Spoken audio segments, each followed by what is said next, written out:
प्रिय भाई बहनों, आज की रोटी की हर सदस्य व्यक्तियों के लिए येशू ख्रिस्तांची मधुर नावाचे सप्रेम नमस्कार। आज के दिन आहे 3 मे 2024 शुक्रवार, पहिला दिवस। सुरुवातीला देवाने आकाश आणि पृथ्वी निर्माण केली। उत्पत्ती पहिला अध्याय पहिला वचन। आपला प्रेमळ देव ज्यांची चिरंतन उद्देश माणसाबद्दल आहे, त्याने फक्त मानव जातीसाठी स्वर्ग आणि पृथ्वी निर्माण केली।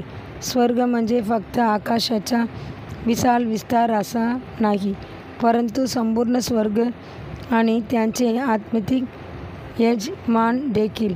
देवाने मनुष्य निर्माण करण्याआधीच त्याने मानवजातीच्या सेवा करण्यासाठी स्वर्गीय देवदूतांची निर्मिती केली।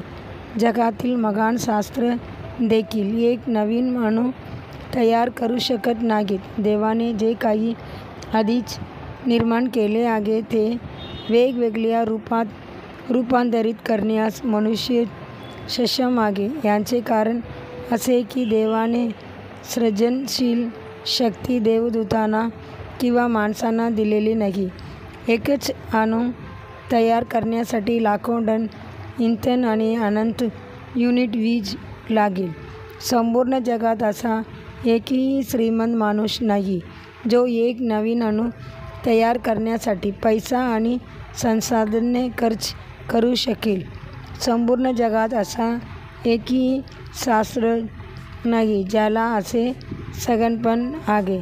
आपला प्रभू हा महान देव आहे। स्वर्ग निर्माण करणारा परमेश्वर देव किती पराक्रमी आणि तेजस्वी आहे। सूर्य आणि चंद्र आणि त्यांचा मोठा जमाव जे काही आपण डोळ्यांनी पाहू शकत होतो आणि जे अदृश्य आहेत ते सर्व भगवान देवाने निर्माण केले आहेत।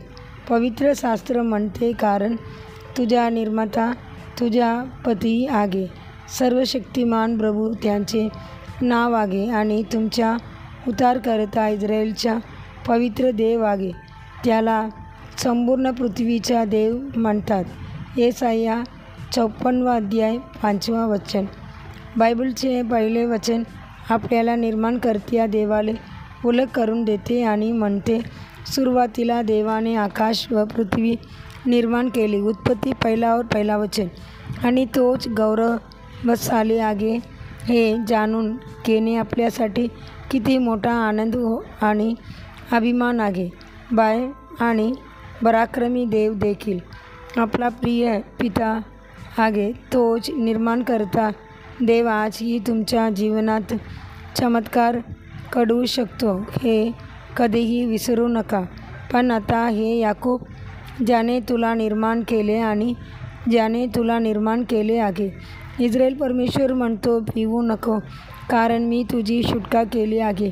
मी तुला तुझ्या नावाने बोलावले आहे, तू माझे आहेस। येसाया 43 अध्याय पहिला वचन। त्यांच्यासारखा पराक्रमी आणि तेजस्वी असा कोणी देव आहे का? आणि त्यांच्यासारखे तुमच्यावर प्रेम करणारा कोणीही नाही। सर्व सृष्टी परमेश्वराची स्तुती करतात, तुम्हीही त्यांची स्तुती कराल का? आणि स्वर्गात, पृथ्वीवर आणि पृथ्वीच्या खाली असलेले आणि समुद्रात असलेले प्रत्येक प्राणी आणि त्यांच्यामध्ये असलेले सर्व प्राणी, मी असे म्हणताना ऐकले, आशीर्वाद, सन्मान, गौरव आणि सामर्थ्य जो सिंहासनावर विराजमान आहे त्याला आणि कोकऱ्याला अनंतकालपर्यंत असो। प्रकटीकरण 5 अध्याय 13 वचन। पुढील चिंतनासाठी श्लोक म्हणून, जर कोणी ख्रिस्तामध्ये असेल तर तो एक नवीन निर्मिती आहे। जुन्या गोष्टी निघून गेल्या आहेत, बघा सर्व गोष्टी नवीन झाल्या आहेत।